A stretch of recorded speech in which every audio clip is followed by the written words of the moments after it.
우리가 성막을 재원을 성막의 기구들, 크기들 뭐 이런 재원들을 다 마무리했습니다. 그래서 한번 복습 겸해서 전체적인 것들을 한번 다 정리하는 시간이 필요할 것 같아서 오늘 출애굽기가 아니고 히브리서 말씀을 봤습니다. 그래도 성막에 관한 이야기일 겁니다. 아마 오늘 그래서 좀 걱정되는 것은 설교 준비하면서도 조금 걱정됐던 건 뭐였냐면 전체적으로 성막을 다 하는데 여러분들 이미 다 들으셨잖아요. 예, 또 이러신다.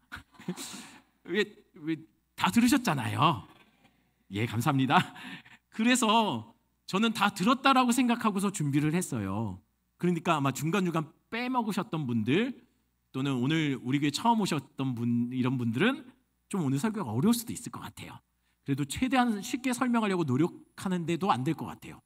그래서 미리 양해 부탁드립니다. 하지만 전체적으로 굉장히 중요한 설교이기 때문에 한번 나중에 유튜브를 찾아서 한 번이라도 여러 번이라도 한번 반복해서 들어보시면 좋을 것 같아요. 여러분 모델하우스 들어가 보신 적 있죠? 없나요? 예 감사합니다. 복 받으실 거예요. 저는 어떻게 하다 보니 모델하우스에 한번 간 적이 있었는데요. 근데 모델하우스에 들어가서 보니까 느낀 것이 있습니다. 그건 뭐냐면 야, 모델하우스는 참 위험한 곳이다 라는 생각이 들었어요. 아니 뭐가 위험하다는 거죠? 어찌됐든 모델하우스는 위험한 곳이니까 여러분들 혹시 가시게 되는 경우가 있다면 최대한 모델하우스 그 자리를 피하시는 게 좋아요. 아니 도대체 뭐가 위험하다는 걸까요? 거기는요 오래 있으면 나도 모르게 계약서에 서명할 수 있는 위험한 곳이에요. 가니까 너무 좋아 보여요. 그러다가 보면 아우 살고 싶다 그러다 보면 나도 모르게 계약서를 쓰고 있어요. 혹시 여기도 어쩌면 사람 따라서 그냥 모델하우스에 구경 갔는데 살려는 마음 전혀 없었는데 그냥 구경만 간 건데 갑자기 필름이 끊기면서 정신을 차려보니 나도 모르게 막 계약서를 쓰고 있었던 그런 분이 여기에 있을 수도 있어요. 그러니 혹 그곳에 가게 되면 정신 바짝 차려야 됩니다. 저는요 우리 교회가 모델하우스 같은 곳이 되었으면 좋겠어요. 어떤 모델이요? 천국의 모델하우스. 그러니 안 믿는 사람들이 정말 우리 교회에 믿으려고 온 게 아닌데 그냥 친구 따라서 왔는데 그냥 궁금해서 왔는데 와서 봤더니 너무 교회가 좋아서 마음에 너무 들어서 털컥 충동적으로 영접하고 충동적으로 등록카드 써서 천국을 분양받는 여러분 그래서 우리 교회가 그런 교회. 세상적으로는 굉장히 위험한 곳. 왜요? 주변 사람들이 오산제일교회만 하면 다 이렇게 말해요. 야 거기 가지 마. 거기 가면 한 번 가면 못 빠져나와. 이런 곳. 야 거기 가면 그냥 그냥 완전히 오산제일교회 그냥 야 못 나와.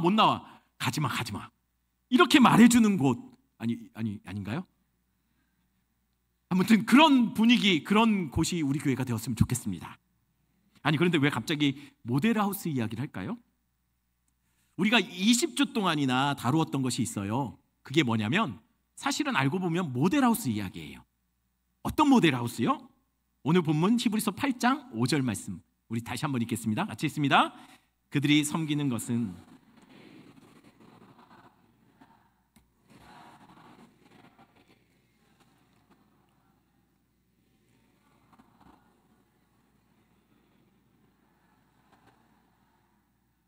방금 읽은 구절에 모세가 세운 성막이 뭐였다라고 말하고 있습니까?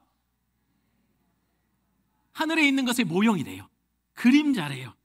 한마디로 천국의 모델하우스. 그럼 모델하우스에 가면은 뭘 볼 수 있죠? 모델하우스는 뭘 보여주는 장소입니까? 첫 번째로 완성된 집의 모양을 보여주는 것이 모델하우스예요. 또 모델하우스에 가면 이것도 봐요. 이거 없는 곳이 없더라고요. 두 번째, 단지 주변에 어떤 도로가 연결되는지. 그래서 이 단지로 오려면 어떤 경로로 어떻게 진입할 수 있는지 통하는 길을 알 수가 있어요. 성막도 마찬가지입니다. 성막을 보면 뭘 알 수 있냐면 첫 번째, 완성된 천국의 모습을 알 수 있어요. 또한 두 번째, 어떻게 구원을 받는지, 어떻게 그 천국에 들어갈 수 있는지 그 경로가 잘 나와 있는 것이 성막입니다. 오늘 그 얘기할 거예요. 무슨 얘기요? 성막 속에 나타난 구원의 과정, 어떻게 우리가 천국에 들어갈 수 있는지, 어떻게 우리가 구원에 이를 수 있는지 그 경로를 같이 이야기할 겁니다. 그러나 그 전에 먼저 우리가 확실하게 정리하고 넘어갈 것이 있습니다. 그거는 우리가 구원을 어떻게 받는지를 다루기 전에 먼저 구원이 뭔지에 대한 개념부터 정리할게요. 여러분, 구원이 뭡니까? 여러분, 구원받았다라고 하잖아요. 그럼 뭘 받았다는 얘기인가요? 10원에서 1원 빠진 겁니까? 구원이 뭐죠? 죽어서 천국 가는 것이 구원이죠. 그게 맞는 것 같은데, 이렇게 말하니까 출제자의 의도가 있을 것 같은데 여러분, 천국 가는 게 구원입니까? 정확하게 말하면 천국에 가는 것은 구원의 열매고 결과죠. 구원 그 자체는 아니에요. 그러면 천국에 가는 것이 구원 그 자체가 아니면 뭐가 구원이죠? 저는 구원을 이렇게 생각해요. 구원은 원래 자리로 돌아가는 것이다. 옆 사람 보면서 이렇게 한번 말해봅시다. 구원은 원래 자리로 돌아가는 것입니다. 한 번 더 이야기하겠습니다. 그러니 원래 자리에서 꼭 다시 만납시다. 아니, 그러면 원래 자리가 어디죠? 바로 여기예요. 우리의 원래 자리는 여기였어요. 에덴 동산. 그러면 에덴 동산에 조금 더 완성된 형태인 천국에 가는 것이 구원이네요, 결국? 아니요, 그 얘기가 아니에요. 장소적인 개념을 말하는 게 아니에요. 에덴으로 돌아간다라는 얘기는요, 그곳에서의 우리의 신분과 역할로 돌아가야 된다는 거예요. 그게 구원이에요. 장소의 개념이 아닙니다. 그러면 에덴에서 아담과 하와는 어떤 역할, 어떤 신분이었을까요? 에덴에서 그들은 뭐였죠? 하나님의 백성이에요. 그리고 하나님을 예배하는 예배자입니다. 그래서 하나님 앞에 그들은 아무런 부끄러움이나 꺼리낌 없이 연합했어요. 온전한 연합. 그게 우리의 자리예요. 거기로 돌아가는 것이 구원이라는 거예요. 여러분, 기억하십시오. 구원은 천국에 들어가는 것이 구원 그 자체가 아니라, 구원은 그의 백성으로 돌아가서 그의 통치를 받는 것이 구원이에요. 구원은 다시 예배의 자리로 돌아가 하나님과 연합하는 거예요. 하나 되는 거예요. 그게 구원이라는 거예요. 그러면 왜 우리는 원래 있어야 할 자리에 있지 않고 그 자리를 잃어버리게 되었을까요? 왜 우리는 에덴을 잃어버렸을까요? 이유는 죄 때문이에요. 무슨 죄요? 선악과를 따먹었거든요. 서리했구나. 아니에요. 그 정도. 여러분, 선악과를 따먹은 것은 죄의 결과물이었지, 열매였지, 사실은 그 죄 자체는 선악과를 따먹은 행위가 아니에요. 그럼 진짜 죄의 뿌리는 뭘까요? 창세기 3장 5절입니다. 여기서부터 원죄가 시작돼요. 읽겠습니다. 같이 시작. 너희가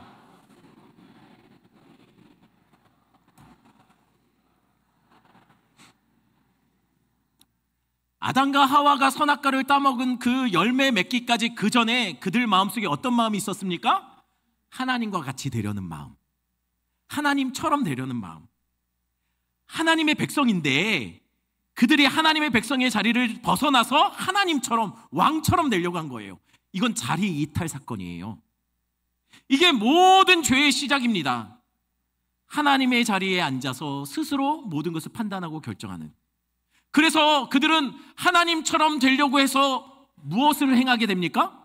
첫 번째로 그들이 행한 것은 하나님이 왕으로서 이미 판결을 내리신, 이건 먹으면 안 된다, 이건 먹으면 죽는다라고 했던 것을 자기가 왕이 돼서 다시 판결을 내려요. 이건 먹어도 돼. 보암직하잖아, 먹음직하잖아, 지혜롭게 할 만큼 탐스럽잖아. 왕이신 하나님이 안 된다고 한 것을 그들이 스스로 왕의 자리에 앉아서 이건 되는 거야 라고 한다는 거예요. 자신의 인생에서 왕이신 하나님을 밀어내고 자신들이 왕의 자리에 앉은 겁니다. 그래서 그렇게 해서 어떻게 됐나요? 하나님의 나라인 에덴에서 쫓겨나요. 왜냐면은 에덴은 누가 사는 땅입니까? 하나님의 백성들이 사는 땅이에요. 근데 하나님의 백성이 아닌 자기 스스로 왕이 되려 한 그들은 그 땅에 이제 살 수 없어서 쫓겨나게 됩니다. 그리고 가시덤불과 엉겅퀴 세상으로 그들은 던져지게 되죠. 그리고 하나님은 어떻게 합니까? 그들이 다시 돌아오지 못하도록 에덴 동쪽 입구에 불칼과 그룹 천사들을 세워서 그 길을 막아요. 왜냐하면 죄 있는 인생들이 하나님 앞에 서면 죽기 때문이에요. 자, 그러니 쫓겨난 아담과 하와에게 구원이 뭘까요?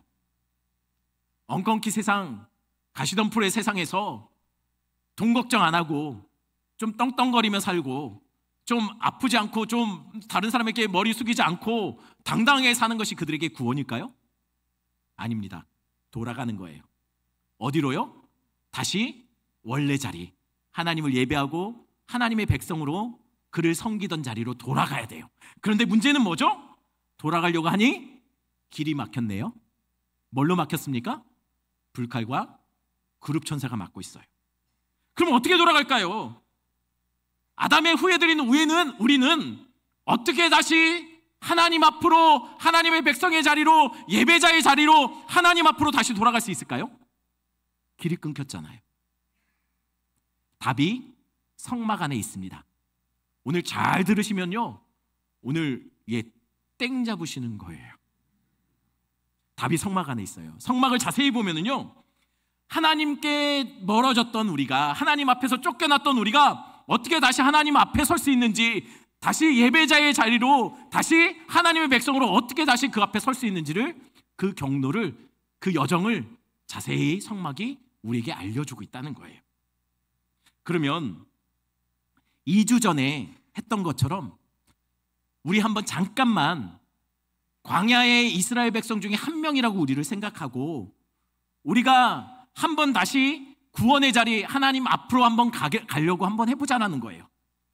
자, 지금부터 우리는 광야의 이스라엘 백성 중에 한 명입니다. 아셨죠? 예. 나 오산 사람인데? 아니, 지금은 광야 이스라엘 백성이라고 하자는 거예요. 그러면 여러분, 구원이란 하나님 앞으로 다시 돌아가는 것, 예배자의 자리로 돌아가는 것인데, 그렇다면 우리는 어떻게 하면 하나님의 통치, 하나님의 구원, 하나님의 앞으로 다시 돌아갈 수 있을까요? 길을 몰라요. 그때는 뭐가 필요하죠?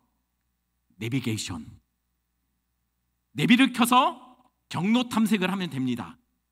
그럼 경로 탐색을 할 때 목적지를 뭘로 설정하면 될까요? 경로 검색창에 하나님의 임재 앞이라고 치시면 돼요.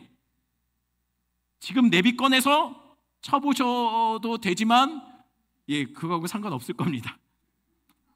그러면 하나님 임재 앞으로 검색해서 내비를 치면 경로가 어디로 우리를 안내할까요? 내비가 우리를 어디로 안내할까요? 그러면 내비는 우리를 이곳으로 안내할 겁니다. 성막 안에 있는 지성소 언약궤 앞으로요. 아니, 왜요? 검색은 하나님 앞이라고 검색을 했는데 왜 내비는 우리를 지성소 안에 있는 언약궤로 인도할까요? 거기기 때문이에요. 이게 무슨 말이죠? 여러분, 이스라엘 사람들에게 하나님의 임재 앞이라고 하면 제일 먼저 떠올려지는 장소는 지성소였어요. 그리고 그 안에 있는 특별히 언약궤를 그들은 먼저 떠올리게 됩니다. 왜냐하면요, 언약궤가, 그들은 그렇게 불렀거든요. 하나님의 발등상이라고 불러요. 발등상은 저런 거예요. 왕이나 귀족들이 앉아있는 자리에 발을 올려놓는 자리. 하나님의 보좌는 하늘에 있어요. 이스라엘 백성들은 그렇게 생각했어요. 하지만 하나님이 발을 딛고 있는, 이 세상에 발을 딛고 있는 곳은 어디라고요? 언약궤라고요. 그러니 세상을 살아가는 사람들 속에 하나님의 임재 앞으로 간다 하면 어디로 가야 맞습니까? 언약궤 앞이죠. 왜냐하면 거기에 하나님이 발 딛고 계시니까. 그래서 여러분, 하나님의 임재 앞으로 가려면 언약궤 앞으로 가야 된다는 것이 맞습니다. 그러면 그렇게 검색을 하고 내비가 안내해주는 대로 따라가다 보면 제일 먼저 우리는 통과하고 거쳐가는 곳이 있을 겁니다. 그게 뭐냐면 바로 성막 동쪽의 입구예요. 내비는 여기로 우리를 통과하라고 안내해 줄 겁니다. 왜 그럴까요? 성막의 문은 여기 하나예요. 개구멍이나 이런 거 없다고 했어요? 딱 하나예요. 반드시 성막 안으로 들어가려면 이 문을 통과해야 합니다. 그러면 여러분, 이게 영적으로 무슨 의미일까요? 왜 문이 하나밖에 없을까요? 이게 영적으로 가지는 의미가 뭘까요? 이것에 대한 의미는요, 우리에게도 유일한 구원의 문은 하나라는 거예요. 그게 뭡니까? 바로 예수 그리스도예요. 예수 그리스도를 통하지 않고는 아무도 하나님께로 나올 자가 없다라고 얘기해요. 그러니 예수 만나야 됩니다. 예수 만나야 우리가 하나님의 백성이 될 수 있고, 예수 만나야 우리가 하나님 앞에 설 수 있고, 예수를 만나는 것에서부터 구원이 시작된다는 거예요. 구원의 시작은 예수 그리스도를 만나는 겁니다. 그런데 우연일까요? 에덴 동산의 입구가 어디라고 했습니까? 창세기 3장 24절입니다. 같이 있습니다. 이같이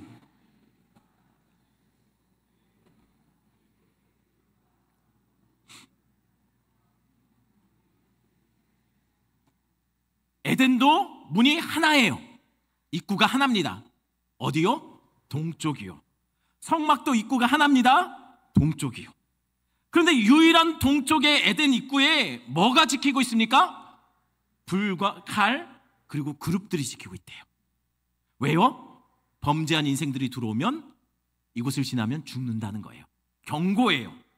근데 성막은 어떨까요? 성막의 동쪽에 유일한 입구로 들어갔더니, 내비가 안내주는 대로 갔더니, 유일한 문은 통과했더니 제일 먼저 눈에 들어오는 게 있어요. 그게 뭐냐면 길을 막고 있는, 활활 타고 있는 번제단이에요. 그리고 그 옆에 제사장들이 서 있는데 손에 뭐가 들려 있습니까? 칼이 들려 있어요. 불과 칼이 있어요. 왜요? 이곳은 죄인들은 그냥 지나칠 수 없다는 거예요. 죽는다는 거예요. 경고예요. 그럼 어떻게 할까요? 길이 막혔으니 돌아갈까요? 아니죠. 돌아가려고 온 거 아니잖아요. 하나님 앞에까지, 지성소 앞에까지 가야 하잖아요. 여러분, 내비를 찍고 어딘가를 가다가 우리는 종종 이런 장면을 볼 때가 있죠. 우리는 내비를 찍고 갔는데 톨게이트가 길을 막네요. 어떻게 할까요? 돌아갑니까? 고속도로인데 그냥 통과하면 돼요. 대신 뭘 지불하죠? 통행료. 마찬가지예요.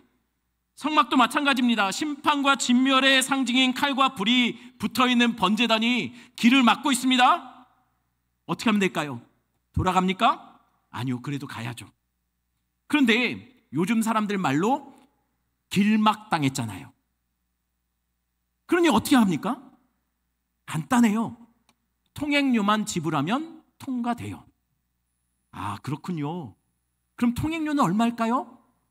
통행료는 번제단의 생명을 내려놓는 거예요. 제가 이런 그림 찾으려고 노력했는데 안 찾아져서 챗 GPT한테 그려달라고 해서, 그때 이렇게 그리네요. 통행료는 번제단의 생명을 내려놓는 겁니다.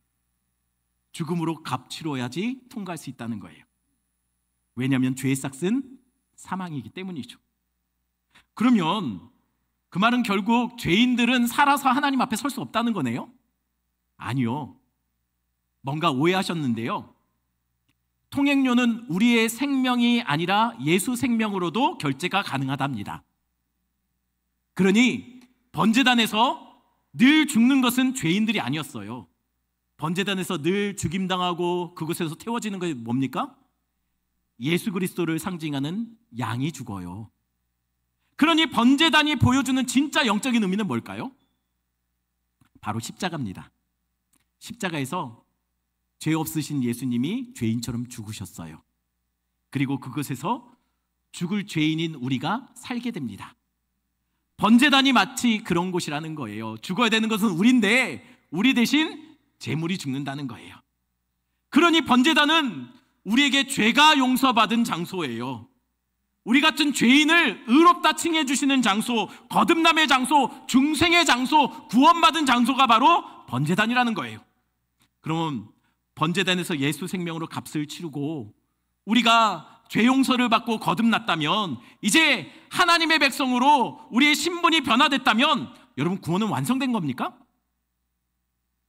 구원이 완성됐다면 바로 우린 지성소 안에 들어가야 되잖아요. 근데 번제단을 통과했더니 에구먼이나 또 길이 막혀 있네요. 뭐가 막고 있습니까?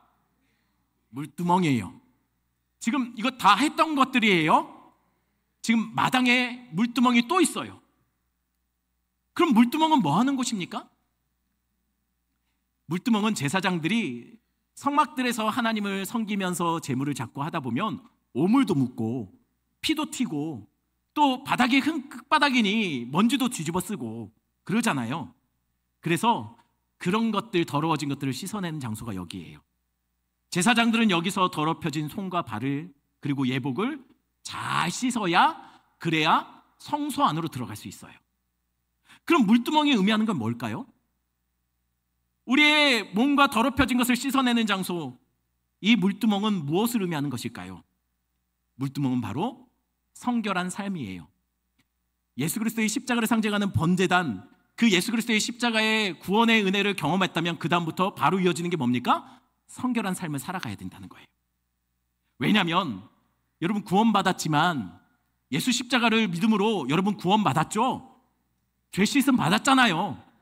그의 보혈로 우리는 씻김 받았어요. 구원받았으니 여러분 이제는 죄를 안 짓습니까? 왜 대답을 안 하세요? 우리는 예수 믿고 구원받았지만 여전히 범죄하잖아요. 세상 사람 못지않게 죄 짓잖아요. 그렇잖아요. 우리끼리만 하는 얘기인데요, 여기에서 모습과 집에 가서 모습이 다르잖아요. 우리 애들이 알잖아요. 남편이 알고. 아닌가요? 우리 전화 받을 때 집사님 하고 할 때랑 우리 애들한테 말하는 게 틀리잖아요. 우리는 구원받았지만 여전히 범죄한다는 거예요. 성도들은 매일 그래서 물두멍 앞에 자신의 죄를 비춰보고 회개함으로 날마다 우리의 죄를 씻어내야 된다는 거예요. 그게 물두멍이에요. 중생을 경험했어도 거듭났어도 우리는 매일 죄와 싸워서 구원을 멈추지 말고 이루어가야 된다는 거예요. 그런데 여러분, 번제단과 물두멍은 모두 어느 장소에 있습니까? 성막 마당에 있어요. 같은 장소에 있어요. 바로 옆이에요. 그러니 성막 마당은 늘 바닥이 피로 흥건하고 물로 질퍽질퍽했을 거예요. 마치 십자가가 세워졌던 골고다 언덕 같지 않습니까? 아니, 골고다도 물과 피가 가득했나요? 네. 언제요? 어떻게요? 예수님 십자가에 죽으실 때 로마 병사가 예수님의 옆구리를 찔러요, 창으로. 그때 학자들은 아마도 심장이 관통되었을 거라고 얘기해요. 그 옆구리가 관통되었을 때 예수님의 몸에서 옆구리에서 뭐가 터져 나옵니까? 물과 피가 쏟아져 내렸다라고 해요. 마치 성막 마당처럼 그곳도 온통 물과 피로 흥건하게 있었다는 거예요. 여러분, 성막 마당이 그래요. 성막 마당에서 우리의 근본적인 죄를 피로 덮어요. 그리고 우리 매일매일 일상에서 마주되는 죄의 유혹에서 넘어지는 그 죄악들은 물로 씻어요. 예수님이 쏟아내신 물과 피처럼 말이죠. 결국 성막 마당이 의미하는 게 뭡니까? 우리의 죄를 용서하시는 우리 주님의 사랑이 그 안에 담겨 있어요. 죄의 용서는 오직 십자가에서 가능하다는 거예요.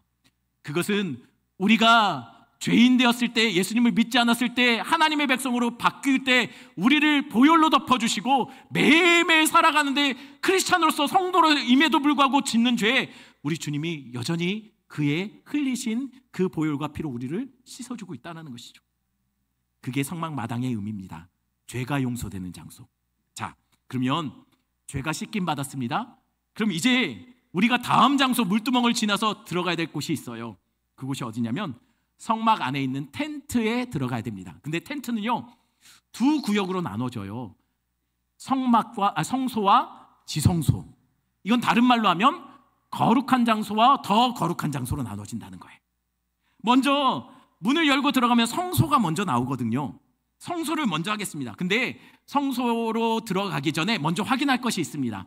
여러분, 내비를 찍고 간다면, 우리 이스라엘 중에 한 명이라면 성소를 거쳐서 우린 지성소로 가야 되잖아요. 근데 내비가 성소를 통과하라고 말을 했으면 들어가도 됩니까? 안 됩니까? 성소는 누가 들어갈 수 있죠? 제사장. 그럼 우리는 들어갑니까? 못 들어갑니까? 못 들어가나요? 여러분, 지난주에 우리는 아론이 기름 부어서 제사장으로 세워지면서 그 거룩하게 구별된 모습으로 성막 안에서 섬기는 장면을 봤어요. 그런데 아론이 기름을 어떻게 부음받았습니까? 부었을 때 머리에 그리고 수염을 타고 내려오면서 가슴에 흉패를 적셨죠. 흉패에 뭐가 붙어 있습니까? 이스라엘 온 백성 12지파를 상징하는 12개의 보석이 잠겨 있어요. 이건 약속이라고 말했어요. 어떤 약속이요? 아론에게 부어진 성령은 아론을 통해서 또한 누구에게도 흘러간다고요? 모든 하나님의 백성에게도 흘러갈 거라는 거예요. 약속입니다. 이 약속은 언제 성취되죠? 예수 그리스도가 세례를 받을 때 성령이 기름 부음 받듯이 부어졌다라고 해요. 그 예수님이 십자가에서 대속하심으로 십자가에서 구원을 완성시키고 나자 예수님께 부어졌던 성령은 예수님을 통해서 누구에게 부어집니까? 그의 백성들에게 부어져요. 그래서 그렇게 기름 부음 받은 자들, 이게 바로 성령 강림 사건이에요. 교회에 기름이 부어졌어요. 여러분에게 기름이 부어진 거예요. 성령으로 여러분 기름 부음 받았다는 거예요. 그럼 여러분 안에 누가 있습니까? 성령님이 계세요. 그래서 우리가 뭡니까? 성령이 계시는 성령의 전이 되는 거예요. 그럼 우리 몸에 성령의 전이면 이 성령의 전을 누가 관리하고 거룩하게 구별하고 누가 잘 지켜내야 될까요? 제사장이요. 제사장이 누군데요? 저요? 저는 저 앞가림도 힘들어요. 여러분 성전인데 여러분 성전을 누가 지킵니까? 누가 관리합니까? 맞아요. 그래서 여러분이 왕 같은 제사장이에요. 여러분이 여러분의 성전을 잘 관리하고 지켜내야 된다는 거예요. 그러니 우리 성소에 들어갈 수 있습니까? 못 들어갑니까? 그때는 못 들어가도 예수 그리스도의 죽으심으로 우리에게 성령이 부어졌기에 우리는 이제 제사장이에요. 그래서 우리는 그 안에 들어갈 수 있어요. 성소 안에 들어가면 그곳에서 우리 제사장들은 이 땅에서 어떤 삶을 살아야 되는지가 그 속에 담겨 있습니다. 성소 안에 들어갔더니 어떤 기구가 있죠? 성소에는 3가지 기구가 있었어요. 다 배웠어요. 진설병상, 떡상이라고도 불러요. 그리고 등대, 분향단, 이 3개가 있어요. 이것은 제사장이 늘 지키고 보호하고 닦고 기름을 계속 주고 또 떡을 계속 갈아주고 향을 계속 피우게 하는 역할은 제사장의 역할이었어요. 먼저 떡상 얘기하겠습니다. 떡상은 이렇게 생겼어요. 그 떡상 위에 뭐가 올라가 있습니까? 6개의 무교병을 두 줄로 세워요. 그럼 총 몇 개입니까, 떡이? 12개의 무교병이 올라와 있어요. 이게 뭘 의미할까요? 떡상이 의미하는 게 뭘까요? 힌트는 신약에 나와요. 신약에도 12개의 무교병 조각이 나옵니다. 언제 나오죠? 성만찬 때. 예수님이 제자들에게 무교병을 찢어서 나눠줘요. 몇 명의 제자에게요? 12명의 제자에게. 그러니 다락방에는 지금 12개의 예수님으로부터 전달받은 12개의 무교병 조각이 들려있는 거예요. 그런데 그거를 주시면서 예수님 뭐라고 합니까? 받아 먹으라, 내 몸이다 라고 해요. 또 요한복음 6장 48절에는 이렇게 말합니다. 내가 곧 생명의 떡이니라. 예수님이 생명의 떡이랍니다. 이 말의 의미는 무엇일까요? 육신은 뭘 먹어야 삽니까? 양식을 먹어야 살아요. 그럼 우리의 영혼은 무엇을 먹어야 살까요? 예수 십자가에서 찢겨진 그 살과 피의 공로를 우리가 믿음으로 받아들이고 고백으로 소화해낼 때 우리의 영혼이 생명으로 살아나게 되는 거예요. 예수 그리스도의 그 죽으심, 십자가의 그 공로가 우리의 양식, 우리를 살리는 양식이 된다는 거예요. 그러니 예수님의 생명이 떡이죠. 또한 예수님은 성경에 이렇게 말합니다. 말씀이 육신이 돼서 이 땅에 오신 분이라고요. 그분의 몸이 떡인데 그분은 말씀이었대요. 그러니 결국 떡상에 올려진 12개의 무교병은 뭘 말하는 겁니까? 예수님 그분 자신이기도 하고 또한 그분이 전달한 말씀이기도 해요. 복음이기도 해요. 예수님이 전하신 말씀의 핵심은 뭡니까? 결국 그분 자신이에요. 이제 등잔대를 하겠습니다. 등잔대는 계시록에 성령이 임재하는 교회가 등잔대라고 얘기해요. 근데 등잔대는 어디를 항상 비춰야 된다고 말하고 있습니까? 출애굽기 25장 37절 말씀 같이 읽겠습니다. 등잔 7을 만들어 등잔은 반드시 앞을 비추랍니다. 근데 등잔 앞을 비추면 앞에 뭐가 있죠? 떡상이 있어요. 근데 떡상은 뭐라고요? 항상 등잔은 떡상을 비춰야 되는데 떡상이 뭐였습니까? 예수님 그분이시고 그분의 말씀이었다라고 했어요. 근데 등잔은 뭐라고요? 교회라고 했어요. 그러면 교회는 항상 뭘 드러내고 비춰야 됩니까? 예수 그리스도와 그의 말씀을 전해야 돼요. 교회는 다른 거 비추면 안 됩니다. 교회는 어두운 세상에 우리가 밝히고 드러내야 될 것은 예수 그리스도와 그의 말씀이에요. 복음이에요. 이게 무엇을 의미합니까? 무엇을 의미하나요? 교회의 사명이 바로 선교와 전도라는 거예요.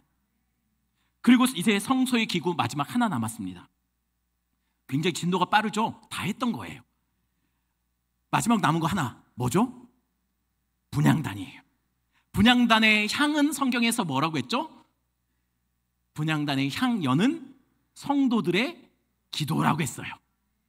여러분, 그러니 제사장들이 관리하고 돌봐야 될 성소에 있는 물건들은 뭡니까? 떡상, 등대, 분향단이에요. 이것을 관리하고 지키는 것이 제사장의 임무입니다. 예수 그리스도를 유일하신 구원의 문신 예수 그리스도를 통과하고 그 번제단에서 물두멍에서 그 십자가의 공로로 죄 씻음을 받은 사람들은 그 다음부터 이 땅을 어떻게 살아가야 되냐면 제사장으로서 살아가야 되는데 그 제사장으로서 삶을 살아가는 것이 무엇이냐면 바로 말씀, 전도, 기도의 삶이라는 거예요. 이게 성도가 우리 주님 앞에 설 때까지 이 땅을 사는 동안 거룩함을 지켜내는 방법입니다. 예수 그리스도의 그 십자가의 그 보혈로 죄 씻음을 받았다면 우리는 모두가 성령의 전이고 제사장으로 이 땅을 오직 말씀으로 살고 그 예수 그리스도를 전하며 살고 또 우리가 있는 곳 어디에서나 우리가 기도로 그곳을 채워가야 된다는 거예요. 언제까지요?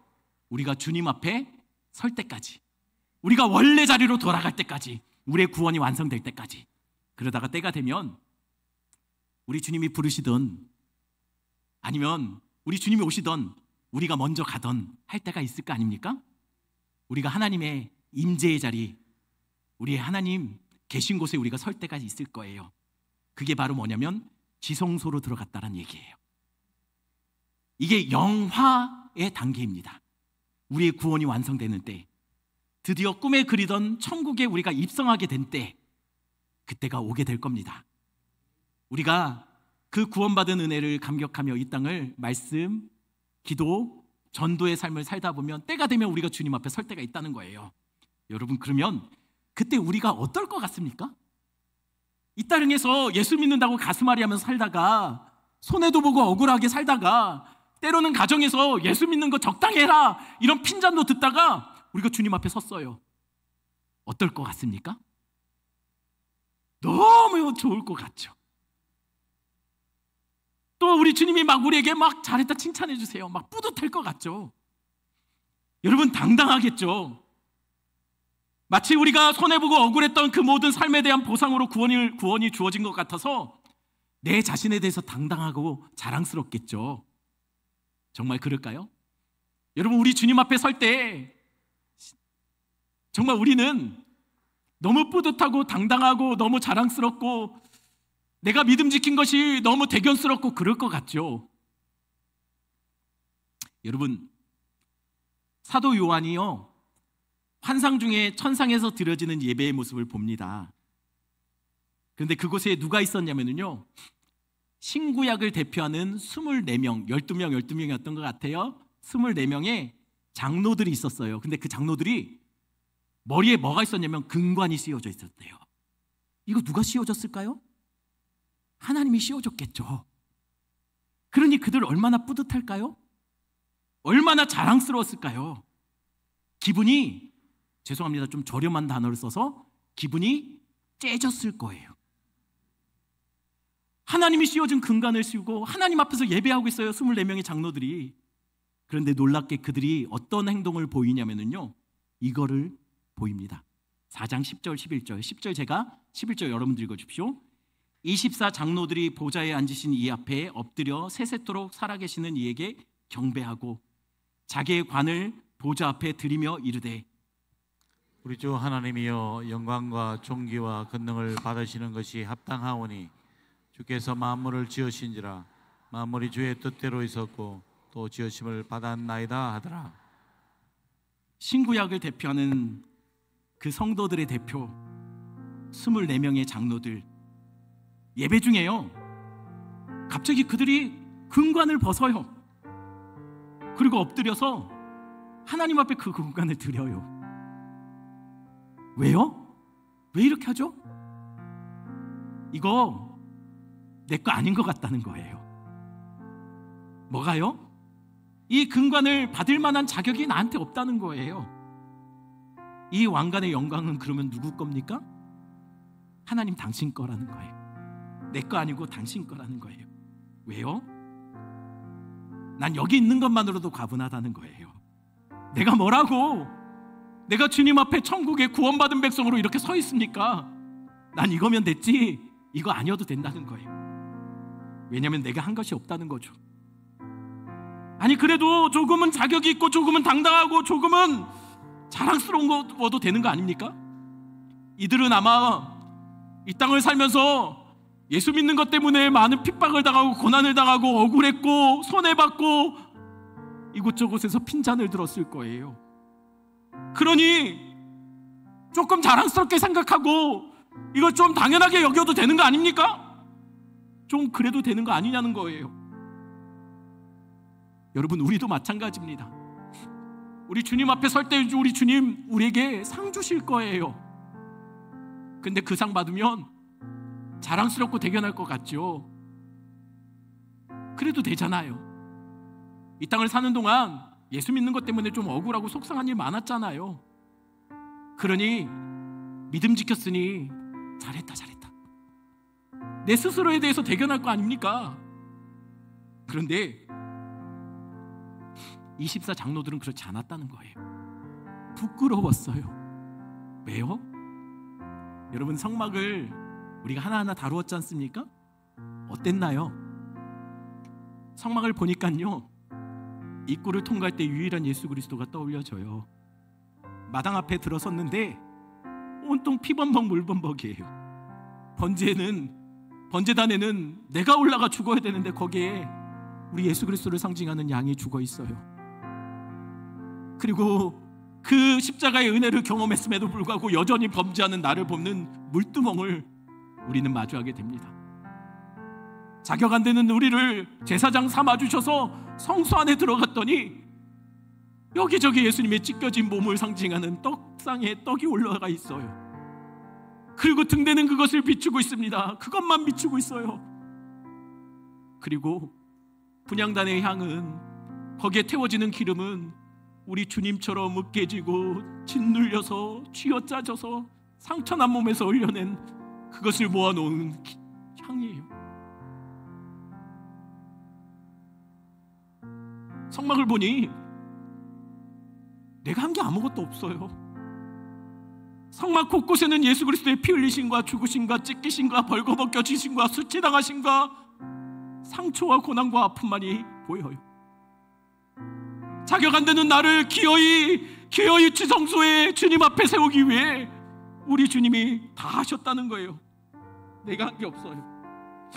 그것을 알기에 24 장로는 자신 머리에 쓰여졌던 그 금멸류관을 주님 앞에 내어드리며 이렇게 고백하는 겁니다. 주님, 이거 내 거 아닙니다. 내가 뭐라고 이걸 받습니까? 모든 영광과 존귀와 권능은 당신이 받으셔야 합니다. 이게 우리의 자리예요. 우리가 돌아갈 자리가 바로 그것이에요. 왕관을 쓰는 자리, 죽어서 천국 가서 부귀영화를 누리는 것이 구원이 아니라 진짜 구원은 우리의 왕관을 내려놓고 주님 앞에 엎드려 주님 나를 다스리십시오. 주님 홀로 영광 받으십시오. 그리고 우리는 영원히 그를 예배하는 예배자로 그와 함께 그곳에서 영원히 함께 연합하며 사는 그분의 통치를 받는 백성이면 충분하다는 거예요. 왜냐면 그게 우리의 자리니까요. 그게 구원입니다. 이 시간 말씀 생각하시면서 우리 이 찬양 같이 합니다.